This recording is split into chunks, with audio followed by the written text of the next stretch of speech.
Ya, apalagi konteks pada hari ini adalah kita mau bahas tentang engineering to sustainable city, di mana permasalahan desain ruang publik dalam tatanan normal baru terkait dengan pandemi COVID-19 yang telah membawa perubahan terhadap dunia dengan berbagai tantangan yang tidak pernah terbayangkan sebelumnya.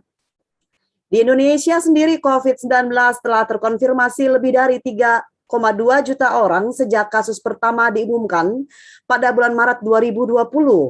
Setidaknya 86.835 orang telah meninggal dunia.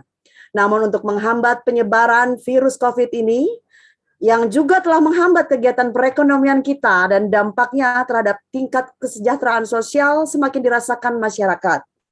Setelah menunjukkan pencapaian penurunan kemiskinan beberapa tahun belakangan ini, tingkat kemiskinan kita kembali meningkat setelah pandemi COVID-19. Pandemi masih terus berlangsung dan belum ada yang dapat memastikan kapan ini berakhir. Dan kemungkinan varian virus dan jenis pandemi berikutnya yang bisa saja terjadi. Untuk itu, publik harus siap dan beradaptasi dengan tatanan normal baru secara berkelanjutan dalam jangka panjang. Nah, pada sore hari ini kita kehadiran orang-orang yang spesial, teman-teman ya. Nggak apa-apa ya kalau saya sebut teman-teman ya.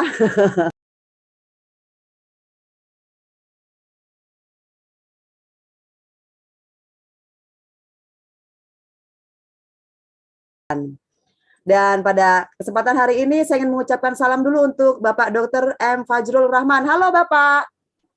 Masih di mute Pak.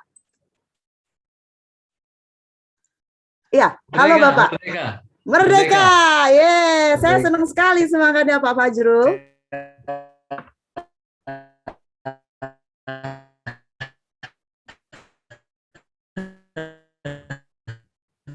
Pak Fajrul.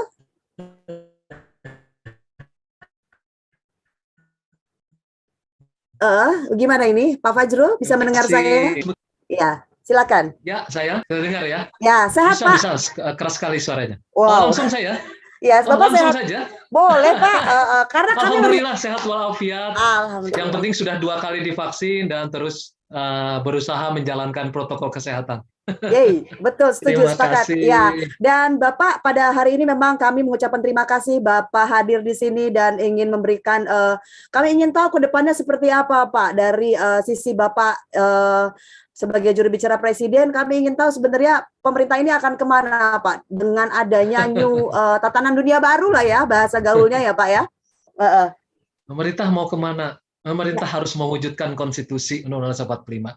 Saya boleh ya, tadi saya sudah menyampaikan PowerPoint dan pertama terima kasih banyak ini kepada Sisnesia Energy. Walaupun saya sebenarnya masih agak gampang, ini Sisnesia Energy ini apakah pemilik apa? Masih belum jelas, dari beragam juga. Jadi saya harus memberikan penghormatan kepada mereka semua yang akan berbicara pada hari ini. Alhamdulillah ternyata ada beragam latar belakang keilmuan ternyata ya, Ibu Mary ya. Iya, betul Pak. Halo? Iya, halo. Saya terdengar? Terdengar Pak, terdengar. Ternyata dari latar belakang, betul? Betul. Ini yang sangat satu tempat kuliah dulu dengan saya, Profesor Suhono Supangkat, sahabat saya, dengan senang hati izin nanti saya bicara lebih dulu. Nah, ini senior saya Pak Imam B. Prasojo, ini sosiolog yang luar biasa di Indonesia. Kemudian salam kenal Pak Profesor I Gusti Ngurah Mahardika. Pengen sekali berlibur ke Bali ini. Kalau mendengar namanya langsung terpikir akan libur ke Bali, bertukar pikiran ya. Alhamdulillah beda, dan saya juga dengan latar ilmu yang berbeda. Dengan demikian izinkan saya memberikan semacam perspektif, Ibu Mary ya. Silakan Bapak. Perspektif, mudah-mudahan bisa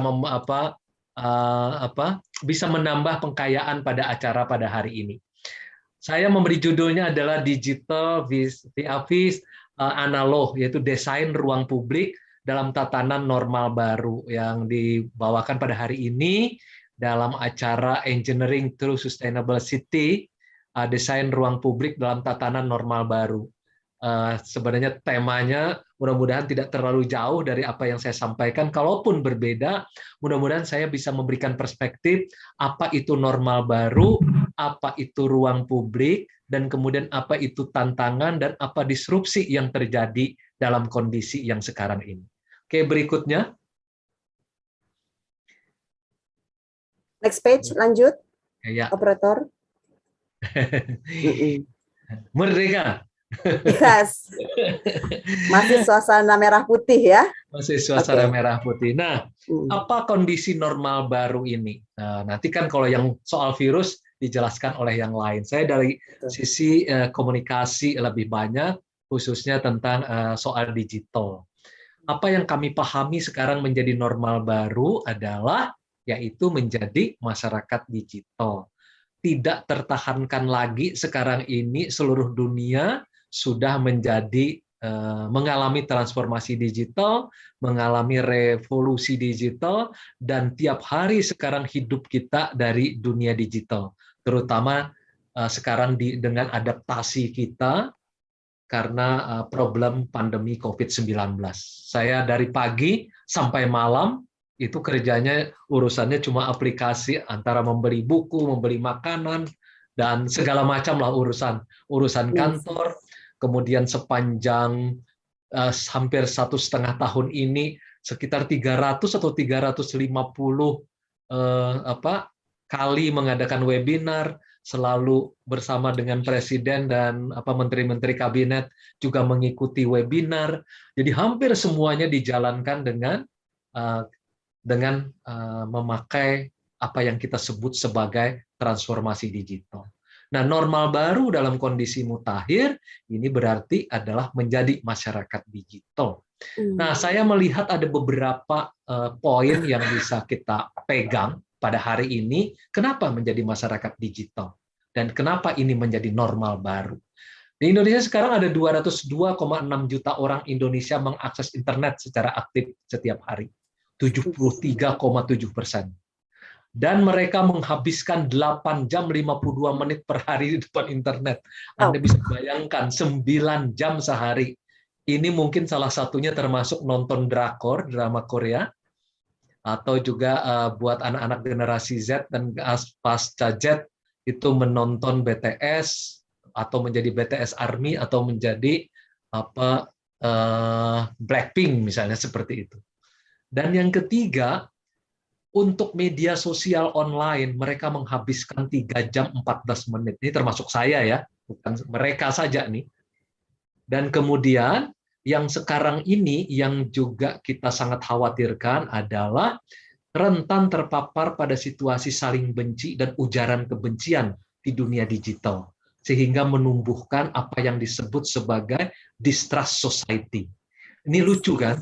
Normal baru dengan menjadi masyarakat digital, tapi yang tumbuh malah paradoks, yaitu bukan trust society, tapi yang muncul adalah distrust society. Ini yang nanti akan kita hadapi, salah satunya dengan pemerintah sudah mulai tahun ini sampai 2024 apa yang kita sebut sebagai digital literacy.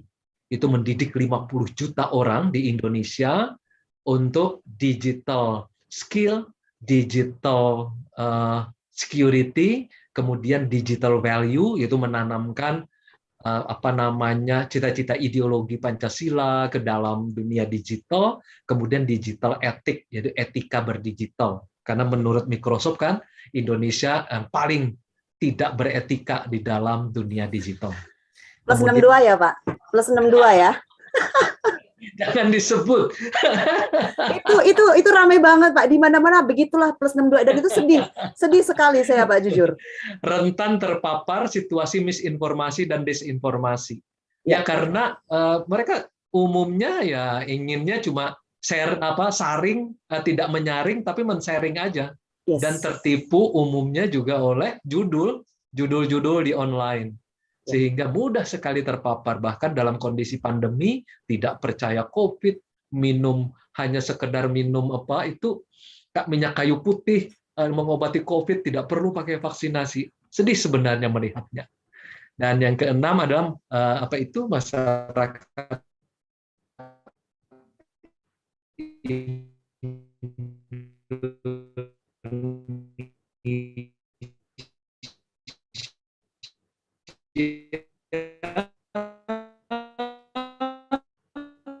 baru sekarang ini tumbuh masyarakat distrust society, bukan trust society, muncul orang-orang yang tidak lagi percaya pada ahli, atau ada sejumlah buku menyebutnya the end of expert, dan kemudian yang terakhir, akhirnya mereka menjadi rentan, menjadi tidak waras secara digital. Wow. Oke, berikutnya. Yeah. Nah, ini sejumlah contoh yang juga menarik berdasarkan penelitian. Berikutnya. Next page, please. Next. Operator. Operator, nah itu paradoknya ya. Ini paradok yang pertama. Kemudian yang paradok yang kedua. Berikutnya. Merdeka. Yes. Next page, operator. Belum operator. Keluar juga. Iya, sinyal mungkin. Next. Sinyal ya mungkin ya. Iya. Oke. Halaman selanjutnya sudah. Paradok berikutnya itu adalah belum muncul ya, yaitu soal krisis konsentrasi dan kurang membaca yang baik. Nah, ini berkaitan langsung dengan soal misinformasi dan disinformasi, dan juga berkaitan dengan menuju masyarakat yang saya menyampaikannya, karena ada gambar. Oh, yes, Oh, baru bukan, keluar. ke atas lagi. Terlalu cepat ini. Kelengkap ya. Ya, terlalu cepat. Mohon maaf, Pak. Izin. Jadi saya ingin berbagi, ini aja berbagi perspektif ya. Karena kalau cuma mengantar saja saya agak capek juga. Jadi pejabat rasanya. Hari ini kita kan berteman, Pak, di sini, Pak. Berteman kan lagi. Semua. Atas lagi. Atas lagi ya. Atas lagi? Atas satu lagi. Ya. Mungkin internet ya. Nah, ini juga masalah nih, karena internet dalam suasana di mana kita menjadi masyarakat digital. Nah. Tapi ternyata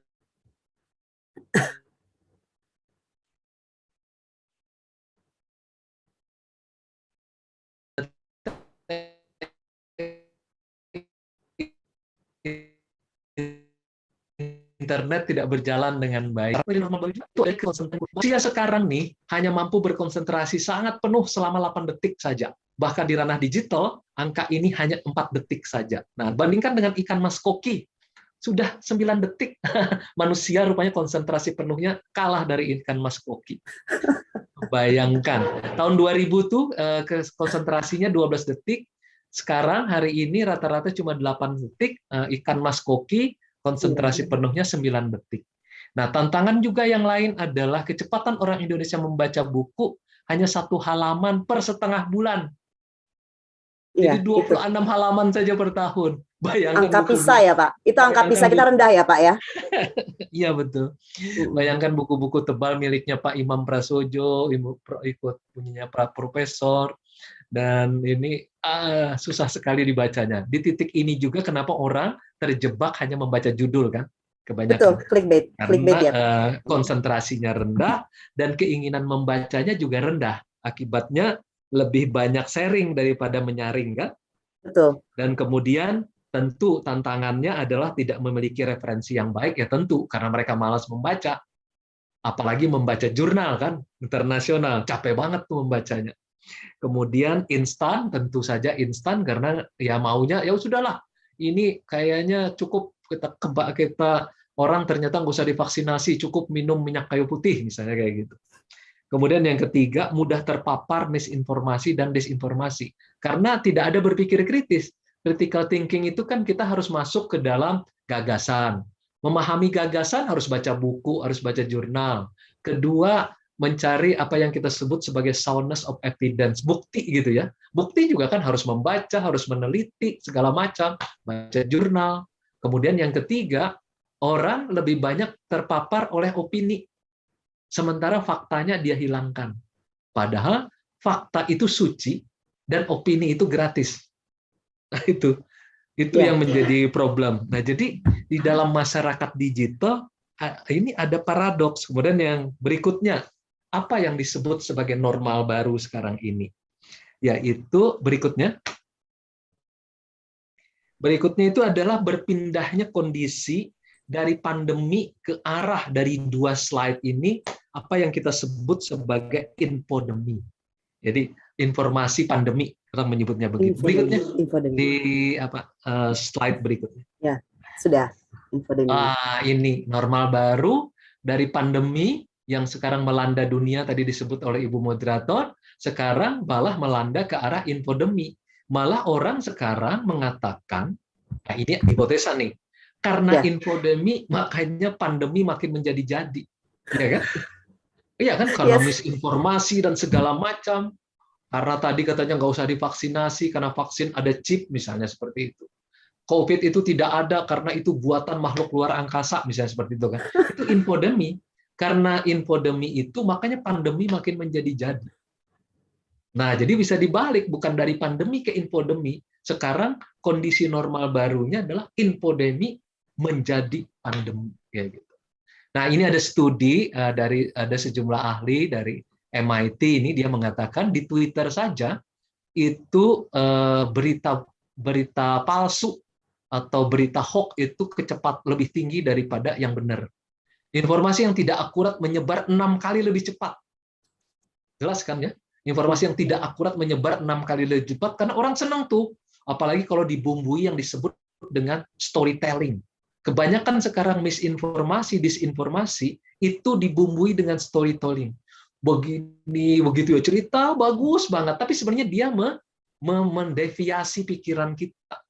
Belum lagi di dalamnya pakai ayat gitulah ya. Orang mudah sekali tuh pakai ayat, atau yang menyampaikannya perempuan beranak sudah tidak punya ini, atau ada anak yang sudah yatim piatu. Nah, itu gaya di dalam informasi itu. Dan mempengaruhi jejaring 20 kali lebih dalam. Kemudian ada teori konspirasi itu kan, ada tuh yang saya lihat yang ada di terkenal ini pemusik di daerah tertentu gitulah ya. Waduh, jago tuh teori konspirasinya. Tapi nggak tahu kemarin dia mau divaksin, saya heran juga tuh. Iya. Apakah konspirasinya sudah berhenti? Nggak ngerti juga. Bayangkan, dia punya kemampuan untuk mempengaruhi banyak orang dengan teori konspirasi sampai bersedia di penjara, dan akhirnya kemarin beberapa hari yang lalu bersedia di vaksinnya. Berarti sudah mendapat hidayah. Pengaruh istri itu Bang Fajrul. Pengaruh istri. Atau bukan mendapat hidayah, Mas? Bukan, pengaruh istrinya itu. Iya, betul. Syukurlah. Berarti istrinya saintis ya? Wah, ya. Kelembutan hati seorang istri. Berita benar.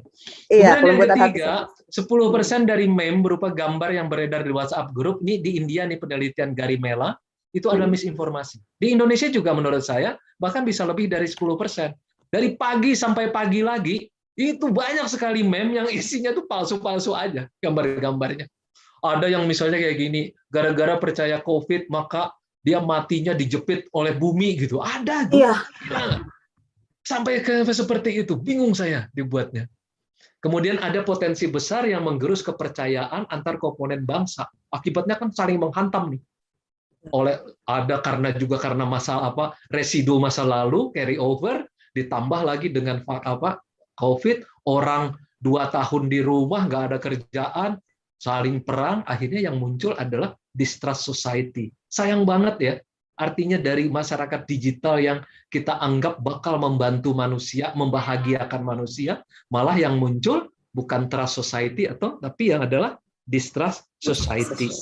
Nah, tantangannya misinformasi dan disinformasi juga meliputi ujaran ekstrim atau intoleran dan ujaran kebencian yang mudah beredar dan diangkat kembali dengan narasi keimanan ataupun narasi ketakutan. Umumnya ada 4 hal yang bisa membuat orang mudah percaya. 1, memakai faith agama atau keyakinan. 2, perempuan. Perempuan itu pengaruhnya cukup luar biasa. Female itu, kalau dia berbicara, mudah sekali bisa dipercaya sama orang. Kemudian yang ketiga adalah terkait dengan fear, ketakutan, menakut-nakuti. Kalau ini maka kamu akan ada chip di dalam tubuhmu, misalnya kayak gitu ya. Kalau ini maka itu gitu kan. Jadi banyak sekali yang dilakukan. Dan yang keempat tentu food ya. Ketika orang ditakut-takuti bahwa kalau ini maka Anda akan kelaparan, Anda akan ini, itu akan berubah. Biasanya ada 4F itu. Oke, yang berikutnya yang bisa saya sampaikan ini tentang normal baru. Apa yang disimpulkan dari 3 slide ini? Dari masyarakat digital yang kita harapkan menjadi masyarakat terbuka, masyarakat nasional, masyarakat trust society, malah yang terjadi paradoksnya, sebaliknya. Menjadi distrust society, mistrust society, dan kemudian malah berkembang apa yang disebut sebagai infodemi yang akibatnya memperburuk pandemi. Oke, berikutnya. Luar biasa pergeserannya. Ya, ini situasinya. Berikutnya, saya ingin membahas sedikit tentang public space dengan public space. Nah, public space dengan public space ini sebenarnya bisa kita bedakan. Ini yang diangkat oleh Habermas, Jürgen Habermas, dan diangkat oleh Hannah Arendt. Dua-duanya ini favorit saya, bagian dari disertasi saya ini sebenarnya. Nah, kalau Habermas mengangkat ruang komunikasi dengan realisme sosial.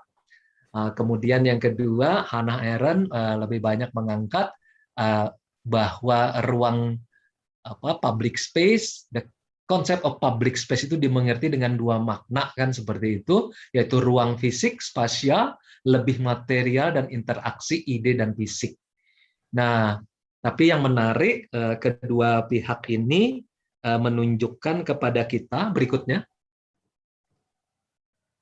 Ini bisa dibaca bukunya agak memusingkan karena tebal-tebal. Nah, padahal masyarakat Indonesia katanya tadi hanya membaca buku 15 berapa halaman dalam 1 tahun. Nah, kalau membaca kedua orang ini bisa berpuluh tahun. Oke, berikutnya yang bisa saya sampaikan, Habermas dan Arendt ini percaya bahwa prasyarat akan keberadaan ruang publik adalah keterbukaan dan kesetaraan dari setiap peserta atau publik yang ikut serta. Ini menarik kedua orang ini. Maka karena keduanya meyakini bahwa ruang publik itu ada karena di dalamnya ada keterbukaan, ada kesetaraan dari setiap peserta atau publik yang ikut serta. Nah, kalau Hannah Arendt lebih menekankan pada materialisasi fisik dari ruang publik dan keterlibatan aktor-aktornya. Sedangkan Habermas ini, publik dapat terpisah-pisah di berbagai tempat, tapi berkomunikasi satu sama lain melalui media. Nah, ini tantangannya apa? Yaitu yang pertama adalah soal memaknai ruang publik, fisik dan non-fisik, online dan offline di dalam normal baru. Ini tantangan yang harus kita jawab sebenarnya. Ruang yang menyenangkan, yaitu menjamin interaksi sosial, pemanfaatan dan aktivitas yang menarik. Yang ketiga, akses dan keterkaitan, serta kenyamanan dan suasana yang baik.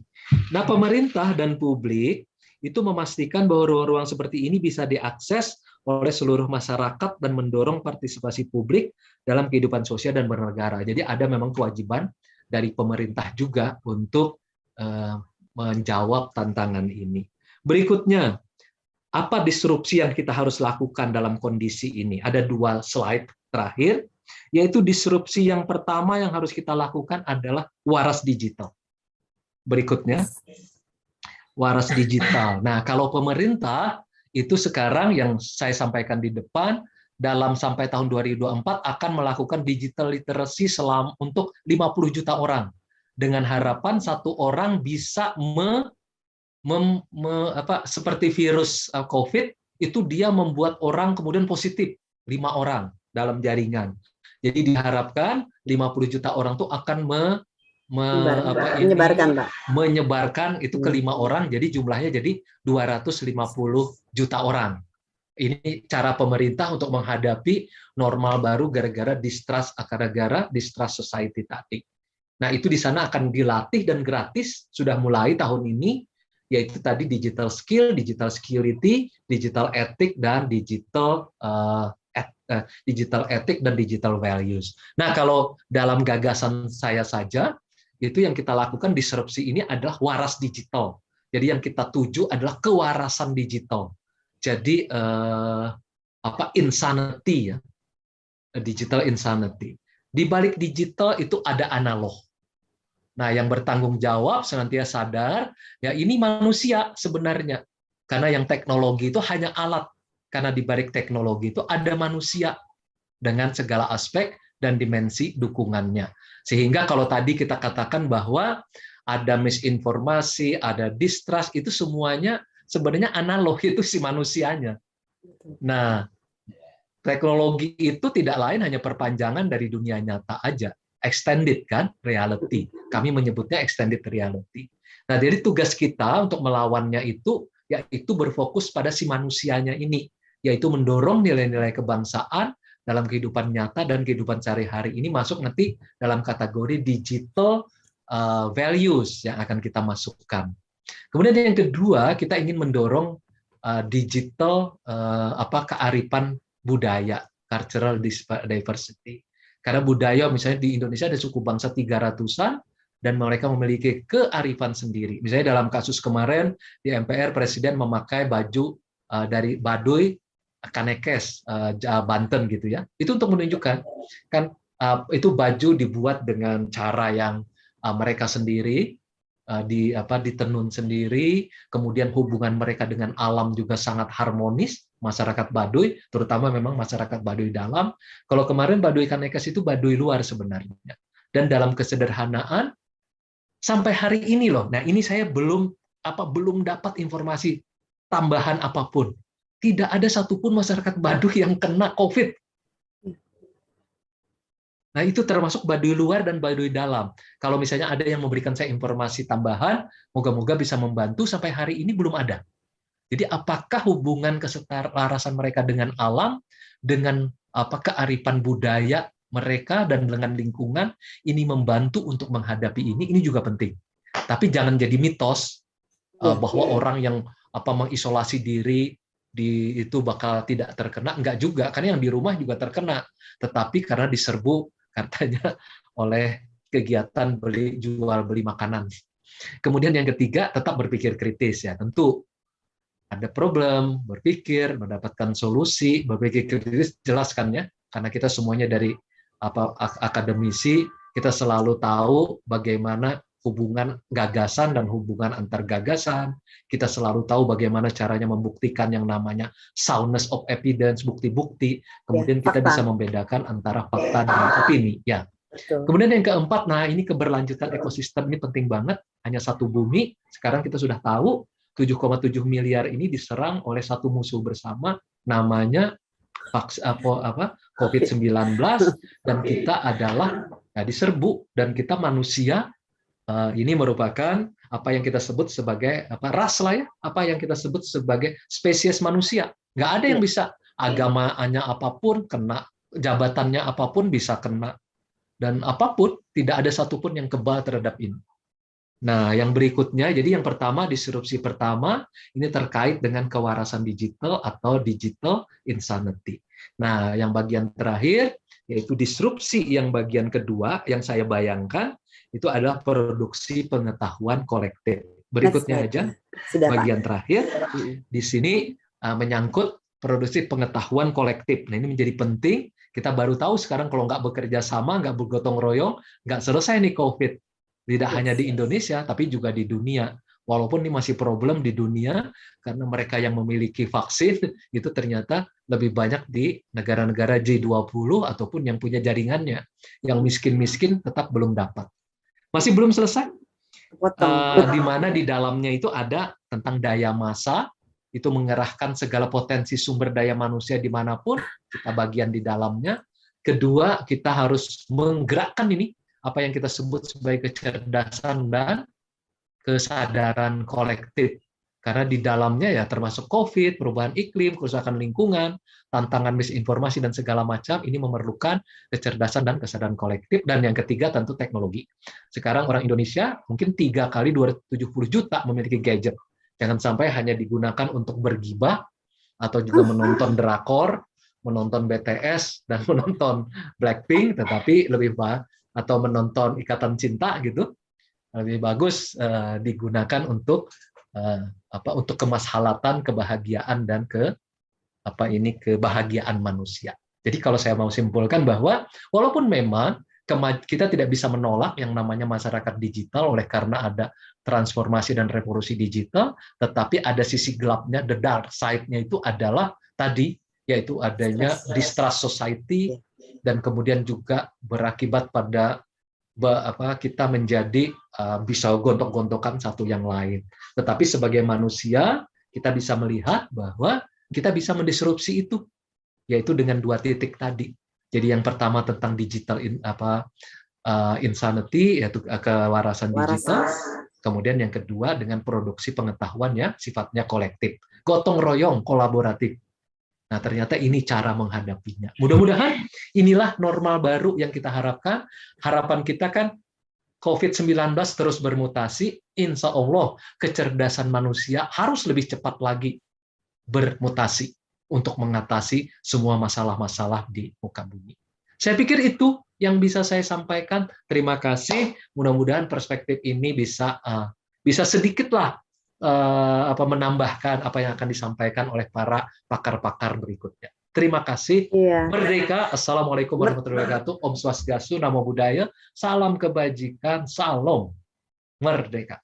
Merdeka. Terima kasih Pak Fajrul, dan memang apa yang Pak Fajrul sampaikan itu kenapa saya ngangguk-ngangguk Pak Fajrul, mohon maaf karena 11 bulan terakhir saya aktif di YouTube untuk menggaungkan edukasi kepada masyarakat. Kalau orang benci buku, kita hadirkan dalam audio visual.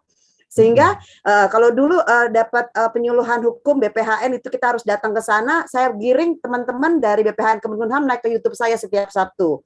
Akhirnya orang-orang bisa nanya pernikahan siri, kejahatan. Jadi kita geser semua ke audio visual untuk membantu pemerintah dalam hal ini. Mungkin sejauh ini Pak ya. Betul, itu berarti membantu kewarasan digital dan mengatasinya dengan kecerdasan kolektif. Iya, betul. Itu mimpi saya Pak dari dulu Pak. Baik. Berarti sama nih mimpi kita menghadapi ketidakwarasan digital. Betul. Senang ketemuin satu frekuensi, dan pada hari ini teman-teman semua, saya melihat apa yang disampaikan oleh Pak Fajrul memang sesuatu yang data berdasarkan fakta yang kita mungkin nggak akan tahu kalau Pak Fajrul nggak hadir di hari ini Pak, dan kami berterima kasih sekali Pak. Amin. Iya. Terima kasih. Nanti saya hanya mengikuti karena saya ada pekerjaan lain, tapi saya akan matikan videonya, saya akan mendengar suaranya. Baik. Dan sambil menyetir nanti rencananya. Oh alah, hati-hati Pak, dan Pak Fajrul nanti di akhir acara ada penyerahan buku. Mungkin nanti kalau bisa on cam lagi, monggo silakan. Kalau enggak pun nanti mungkin akan secara simbolis saja ya Pak ya. Baik, terima kasih banyak. Sukses semuanya. Pak bapak-bapak dan ibu-ibu dan bapak-bapak, terima kasih para narasumber. Terima kasih sukses. Pak. Terima kasih teman-teman, boleh terima kasih ya. Bapak panggil saya Mary aja Pak, jangan ibu moderator. Terima kasih Mary. Grogi saya Pak. Terima kasih Pak Fajrul. Terima kasih Pak Fajrul. Terima kasih Pak Fajrul, dan benar-benar ya teman-teman semua yang hadir pada sore hari ini, banyak fakta yang kita nggak ketahui dan terbukakan barusan. Itu membuat kita harus mulai berpikir bahwa kita harus jadi agen perubahan yang tadi dibilang 50 juta itu ya, lakukan dimulai dari diri sendiri. Dan saya setuju banget kalau kita memang ya kayak YouTuber atau nongkrong di IGTV gitu, do the things yang memang bisa membuat masyarakat kita itu berubah dari distrust ke trust lagi.